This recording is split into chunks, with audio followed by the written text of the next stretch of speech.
It's the Deck Talking Devil back with you again here on election night 2020. Uh, Hopefully, you guys have gone out and voted.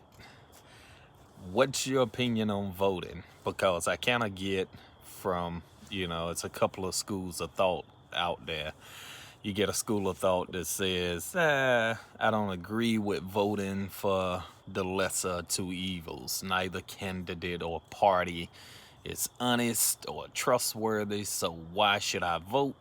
If I vote, nothing's gonna happen to affect change for my immediate area or immediate family. So what's the point in vote? I get that. I really do, because I can't look back and see over the course of my life the times when I voted, including when I was in the Army.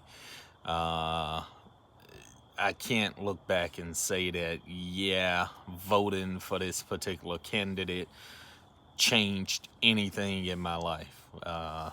Whether I voted or not, my life was completely unaffected to my knowledge. I'm pretty sure, I'm positive that there were things that were changed at levels of government that had some sort of effect somewhere in the background, right?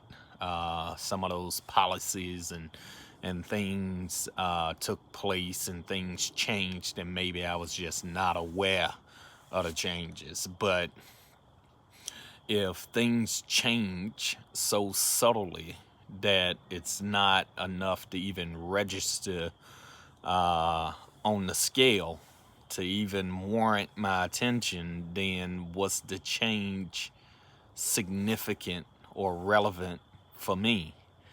So that's an argument. That's one argument.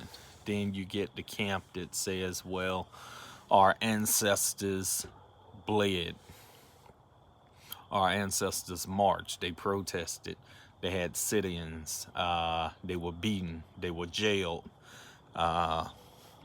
they subjected themselves to some of the most extreme racism known to man in order to lobby for this right to vote, to have the opportunity for their voices to be heard, to affect change in government and in society. That's another outlook, and I definitely hear that. When we look back not just at the Dr. King and Malcolm X, but people like Medgar Evers, Fannie Lou Hamer, these people who actually made great strides to attain things, rights, and freedoms for us here in this country that we did not have during their time. So are we squandering what they struggled so diligently to obtain? But if the choices are not representative of that voice, of that struggle, then what is it that we are voting for? I can see both sides of the story. Would those individuals pick whatever icon for civil rights, voters' rights, women's rights, whatever that you like, would either one support the candidates that's running tonight, on the presidential level? Would they be in support of either candidate? And if not, then is voting for those candidates more detrimental than maybe what I think should happen is that we should have a body politic or political camp ourselves. So it shouldn't just be Democratic or Republican.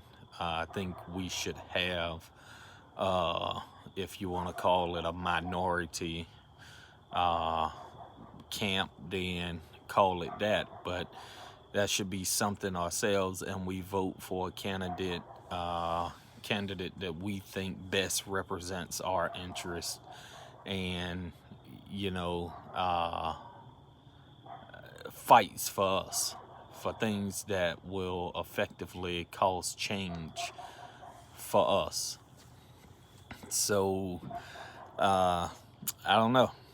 It's a loaded question. It's definitely something that people get passionate about.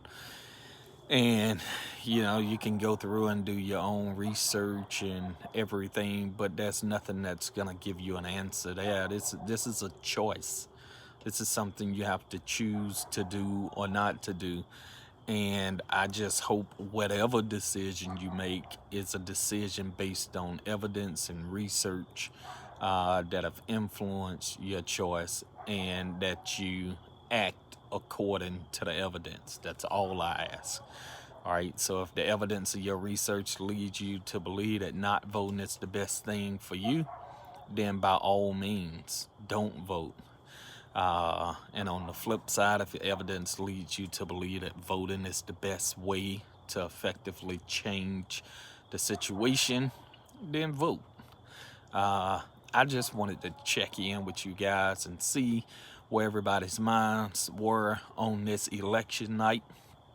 Hopefully everything's peaceful and no one's experienced any kind of hostility or violence or anything like that with voter intimidation and some of the horror stories that you kind of hear that's going on in certain parts of the country.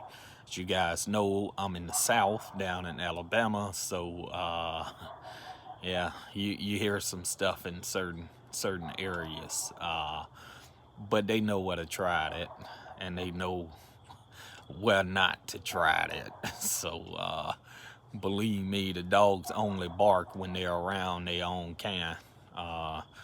You bring the dogs out among the lions, it's amazing how quiet they are. So these dogs got sense. They housebroken, believe me. Uh, they don't try that intimidation in the right places. They know what to bark at.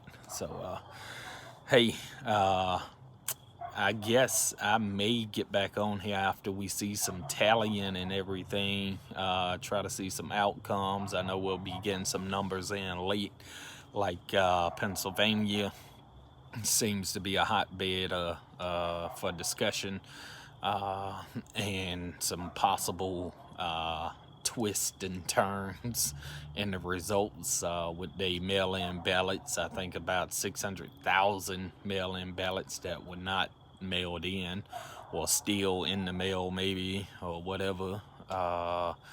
And they extended that absentee voter bill that was in place for them to extend it out to 3 days after, to still be able to count votes. So I don't know if we'll actually get any kind of concession tonight, or victory speech or anything like that.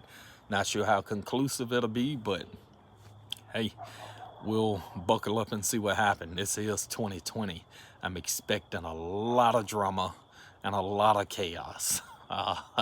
2020's led me to expect nothing less. So until next time, this has been the Deck Talking Devil. Keep learning, my friend.